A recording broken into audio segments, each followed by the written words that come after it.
இந்த ஆறு ஓடுகிறது. அல்லாஹ் படைத்திருக்கிறான். அதை எங்கே? 7வது வானத்தில் படைத்த ஆறு. அது இதெல்லாம் படிக்க வேண்டிய விடயங்கள். 7வது வானத்தில் தான் அல்லாஹ்வுடைய சிம்மாசனம் இருக்கிறது. அர்ஷ் சொல்லுவோமே, அர்ஷ் அர்ஷ் அல்லாஹ்வுடைய சிம்மாசனம். அல்லாஹ் யார் சகோதரர்களே? ஜப்பார், அடக்கி ஆளக்கூடியவன். முத்தகப்பீர், பெருமைக்குடையவன். கஹார், சர்வாதிகாரி. மதீன், பலம் மிக்கவன். துல் குவா, வலுப்பம் மிக்கவன்.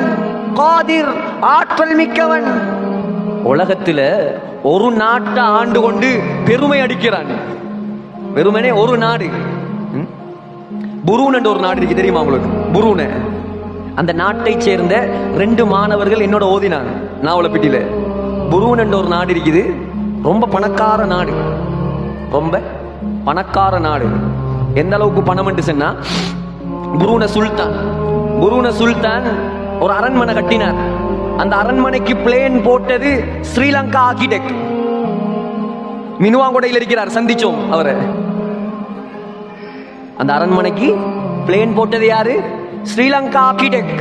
அந்த அரண்மனைக்கு ரூம்ஸ் எத்தனை தெரியுமா? 700 ரூம். ஒரு குட்டி நாட்டு மன்னனுடைய நிலைமை. சவுதி மன்னர் 5 தங்க எஸ்கலேட்டர்கள் வைத்திருக்கிறான். சொர்க்கத்துக்கு போகல அதுல. இதெல்லாம் பார்த்து நம்ம ஏமாந்துடக்கூடாது. என்ன துணியா, என்ன சொகுசு இங்கேதான், அங்கே என்ன நடக்கும் தெரியாது. சொகுசு இங்கேதான். பெலஸ்தீன மக்கள் படும் கஷ்டத்துக்கு இவனெல்லாம் பதில் சொல்ல வேண்டும் அல்லாஹ்விடத்தில். தப்பேலாது. உலகத்துல நீ தங்கப்படியில போகலாம். ரியாத்ல ஒரு பாக் அடிக்கிறார். ரியாத்ல ஒரு பாக். எவ்வளவு பெரிய பாக் தெரியுமா? சம்மாந்துறையிலிருந்து மட்டக்களப்பு வரைக்கும் பாக் தான். 40 கிலோமீட்டர் பெரிய பாக். என்னத்துக்கு அவ்வளவு பெரிய பாக்? உலகத்திலேயே பெரிய பாக் சவுதியில தான் இருக்குது என்ற பெயரை எடுப்பதற்கு. இவங்கெல்லாம் யாரு? உலகத்தில ஒரு குட்டி நாடுகளை ஆளக்கூடிய மன்னர்கள். சகோதரர்களே, உமர் ரலியல்லாஹு அன்ஹுடைய ஆட்சி தெரியுமா? உமர் ரலியல்லாஹுடைய ஆட்சி தெரியுமா? இன்னைக்கு எத்தனை அரபு நாடு, எத்தனை முஸ்லிம் நாடு? 57 முஸ்லிம் நாடு. 57 முஸ்லிம் நாட்டுக்கும் 57 தலைவர்கள்.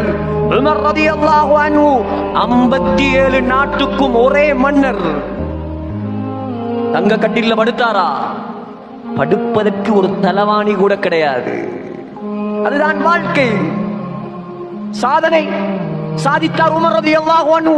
உலகத்தில் 10.5 வருட ஆட்சி. எவ்வளவு காலம்? 10.5 வருட ஆட்சி. உலகத்தில் யாரும் செய்யாத 2 அற்புதங்களை செய்தார் உமர் ரலியல்லாஹு அன்ஹு. முதலாவது, சாரியா ரலியல்லாஹு அன்ஹா. சாரியா ரலியல்லாஹு அன்ஹாவுடைய தலைமையில் ஒரு படையை தயாரித்தார்.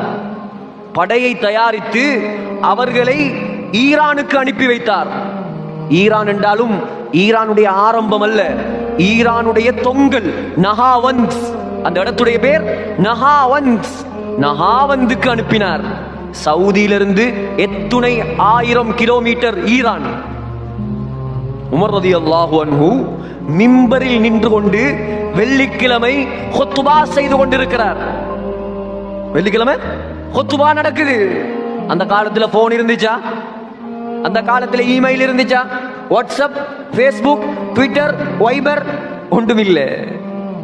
மிம்பரில் நின்று கொண்டு ஹுத்பா செய்த உமர் ரலியல்லாஹு அன்ஹு சத்தம் போட்டார், யா சாரியா அல் ஜபல். குத்துபாக்கு வந்த ஆக்கெல்லாம் பாக்குறாங்க, என்ன நடந்த? அமீருல் முஃமினீனுக்கு என்ன நடந்த? சாரியா எங்க இருக்கிறார்? ஈரான் தொங்கல்ல இருக்கிறார். இவர் மதீனாவுல இருந்து கொண்டு சாரியா ஜபல், சாரியா ஜபல் என்று கத்துறார். சகோதரர்களே, போட்ட சத்தம். சாரியா ரலியல்லாஹு அன்ஹு ஈரானில் இருந்து திரும்பி பார்த்தார். நம்புவீர்களா? திரும்பி பார்த்தால் மலைக்கு பின்னால் எதிரிகள் வந்து கொண்டிருக்கிறார்கள். எதிரிகளை தோற்கடித்தார். இதுதான் சாதனை. இதுக்கு பேர் சாதனை, இதுக்கு பேர் வெற்றி. இரண்டாவது சாதனை, இரண்டாவது அற்புதம், உமர் ரலியல்லாஹு அன்ஹு செய்த அற்புதம். நைல் நதி, நான் சொன்னேனே 7வது வானத்தில் இருந்து ஊற்றெடுத்த நதிதான் நைல் நதி. அதற்காக தான் இந்த சம்பவத்தை கொண்டு வரேன். நைல் நதிக்கு கடிதம் எழுதினார். என்னடா, அந்த காலத்துல அம்ர் இப்னு ஆஸ் ரலியல்லாஹு அன்ஹு எகிப்து நாட்டுடைய கவர்னராக இருக்கும் பொழுது எகிப்து நாட்டு மக்கள்கிட்ட ஒரு வளமை இருந்தது. என்ன வளமை? வருடத்துக்கு ஒரு தரம் நைல் நதி என்ன செய்யும்? வத்தும். வத்தினால் அவர்களுடைய மூட நம்பிக்கை, ஒரு குமரி பெண்ணை, ஒரு கன்னியை நன்றாக அலங்கரித்து நைல் நதியில் தள்ளி விடுவார்கள். நைல் நதிக்கு பலி கொடுப்பார்கள். பலி கொடுத்தால் தான் அந்த நைல் நதி என்ன செய்யுமாம்? மீண்டும் பெருக்கெடுத்து ஓட ஆரம்பிக்குமாம். இந்த செய்தியை அம்ர் இப்னு ஆஸ் ரலியல்லாஹு அன்ஹு ஜனாதிபதிக்கு அறிவித்தார். அமீருல் முஃமினீன், இப்படி ஒரு செய்தி நடக்குது. உமர் ரலியல்லாஹு அன்ஹு புத்திக்கு படாது, நமக்கு புத்திக்கு படாது, ஆனால் அல்லாஹ்வோடு தொடர்பாக இருந்து சாதித்தார். எழுதினார் கடிதம், 2 கடிதம் எழுதினார். முதலாவது கடிதம் அம்ர் இப்னு ஆஸுக்கு, 2வது கடிதம் என்னத்துக்கு? நைல் நதிக்கு. அம்ர் இப்னு ஆஸுக்கு சொன்னார், இந்த கடிதத்தை நீ நைல் நதியில் போடு. அம்ர் இப்னு ஆஸ் ரலியல்லாஹு அன்ஹு கடிதத்தை பெற்றுக்கொண்டார். எகிப்து நாட்டு மக்களை எல்லாம் ஒன்று சேர்த்தார். நைல் நதியிடம் கொண்டு வந்தார். ஜனாதிபதி மன்னாதி மன்னர் உமர் இப்னு கத்தாப் அவருடைய கடிதம் வாசிக்கப்படுகிறது. கடிதத்தில் எழுதியிருந்தது, இன் குன்த தஜ்ரி மின் கிபலி நஃப்ஸிக் ஃபலா தஜ்ரி. ஏ நைல் நதி, நீ உண்ட இஷ்ட பிரகாரம் ஓடுவதாக இருந்தால் நீ ஓடக்கூடாது. அல்லாஹ் உன்னை ஓட்டுவதாக இருந்தால், அல்லாஹ் உன்னை ஓட்டுவதாக இருந்தால் நான் அல்லாஹ்விடம் கேட்கிறேன், உன்னை ஓடச் செய்யுமாறு. எல்லாருக்கும் முன்னால் அந்த கடிதத்தை வாசித்துவிட்டு அம்ர் இப்னு ஆஸ் ரலியல்லாஹு அன்ஹு கடிதத்தை தூக்கி நைல் நதியில் போட்டார். மக்கள் எல்லாம் பார்த்து கொண்டிருக்கும் நேரத்தில் 16 அடி உயரத்துக்கு தண்ணீர் உயர ஆரம்பித்தது. அன்று ஓட ஆரம்பித்த நதி இன்று வரைக்கும் வத்தவில்லை. சகோதரர்களே, இதுக்கு பேர் சாதனை, இதுக்கு பேர் வெற்றி. உலகத்தில் சொத்துகள், செல்வங்கள் காலடியில் கொட்டப்பட்டது. கிஸ்ரா மன்னன், கிஸ்ரான்னு சொன்னா இப்ப உலகத்துடைய சூப்பர் பவர் யார்? உலகத்துல இப்ப அமெரிக்காவும் ரஷ்யாவும். நாங்க தான் யாரு? வல்லரசு, பெரிய ஜாம்பவான்கள். கொரோனா வந்த நேரம் விளங்கிச்சா அவங்களோட வல்லரசு எல்லாம்? அல்லாஹ் ஒரு கிருமியை வைத்து ஆட்டி படைத்தான். அதே போல உமர் ரலியல்லாஹு அன்ஹுடைய காலத்தில் வல்லரசாக இருந்தது ஈரானும் இத்தாலியும். அப்ப ஈரானுக்கு பெயர் பாரசீகம், இத்தாலிக்கு பெயர் ரோம். ஈரானுடைய மன்னனுக்கு பெயர் கிஸ்ரா, இத்தாலியுடைய மன்னனுக்கு பெயர் கைசர்.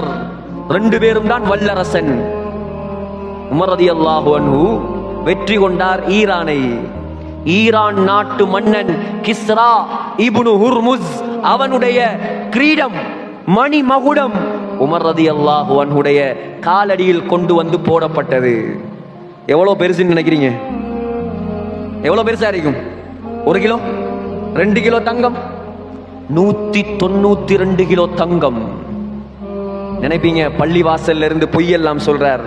இல்ல சகோதரர்களே, அந்த 192 கிலோ தலையில வைக்கலாமா மனுஷனுக்கு? வைக்கலாது. இந்த லைட் தொங்குதே, இதை போல பெரிய சங்கிலியால் அதை கட்டி அரசனுடைய சிம்மாசனத்துக்கு நேராக அதை வைத்திருப்பார்கள்.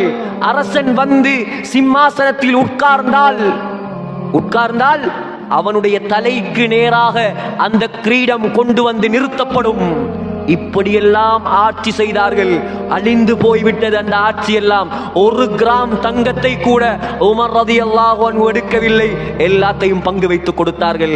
சகோதரர்களே, என்ன சொல்ல வருகிறேன் என்றால், அழிந்து போன ஆட்சிக்கு சொந்தக்காரனுடைய மணி மகுடம் இவ்வளோ பெருசு என்றால், 100 கிலோக்கு மேல தங்கம் என்றால், அழியாத ஆட்சிக்கு சொந்தக்காரன் அல்லாஹ், அவனுடைய அரிசி எவ்வளோ பெருசாக இருக்கும்.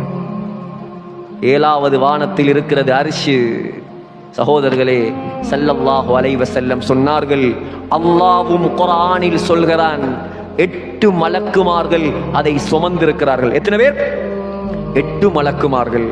முஹம்மது ஸல்லல்லாஹு அலைஹி வஸல்லம் சொன்னார்கள், ஒரு மலக்கு, ஒரு சமானியத்து அம்லாக்கின் ஃபீ சூரத்தி அவ்ஆல், அந்த மலக்குமார்கள் மலை ஆடுகளுடைய தோற்றத்தில்.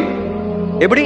மலை ஆடுகள், இலங்கையில இல்ல அந்த ஆடு, வெளிநாடுகள்ல பனி பிரதேசங்கள்ல இருக்கும் எரும மாடை விட பெரிய ஆடுகள், கொம்புகள் இப்படி வளைந்திருக்கும்.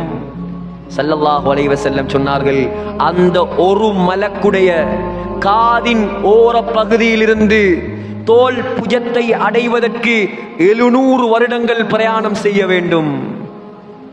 அவ்வளோ பெரிய அரிசிக்கு சொந்தக்காரன் அல்லாஹ். அந்த அரிசி என்ன செய்கிறது? அல்லாஹ்வுக்கு சுஜூது செய்கிறது. சிதறத்துல் முன்தஹா அல்லாஹ்வுக்கு சுஜூது செய்கிறது. சூரியன், சகோதரர்களே, சூரியனை பற்றி என்ன விளங்கி இருக்கிறோம்? சூரியனை பற்றி என்ன விளங்கி இருக்கிறோம்? அல்லாஹ் சொல்றான், வஷ்ஷம்சு வல் கமரு வன் நுஜூம், சூரியன் எனக்கு சுஜூது செய்கிறது. சயின்ஸ் என்ன சொல்லுது? சயின்ஸ் என்ன சொல்லுது?